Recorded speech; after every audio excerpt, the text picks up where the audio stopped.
Avvaliga Solovyov, endi esa Dugin. Rossiyalik propagandachi, faylasuf Aleksandr Dugin Markaziy Osiyo mamlakatlari suverenitetiga qarshi chiqdi.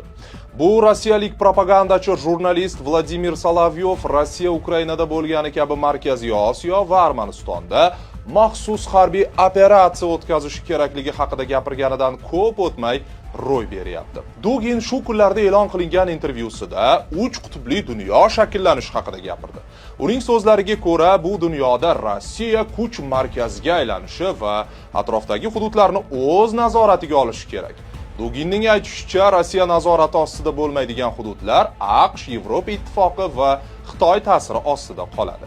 Shuningdek, propagandachi Dugin milliy davlatlar davri tugaganini aytib, O'zbekiston va sobiq ittifoq tarkibida bo'lgan boshqa respublikalar suverenitetini amalda rad etgan.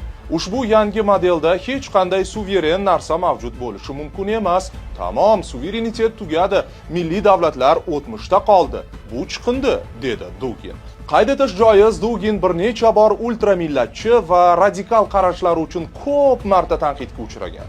U dushman davlatlarga kuch ishlatish va ularni yo'q qilishga chaqirishi, shuningdek antiliberal, G'arbga va Ukrainaga qarshi ritorikasi bilan tanilgan.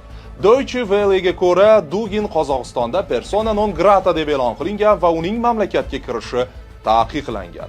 Eslatib o'tamiz, avvalroq Rossiya Tashqi ishlar vazirligi rasmiysi Mariya Zakharova propagandachi Vladimir Solovyovning so'zlari yuzasidan izohida bu teleboshlovchining shaxsiy fikri bo'lgani va bu so'zlar hukumat pozitsiyasini ifoda etmasligini bildirgandi.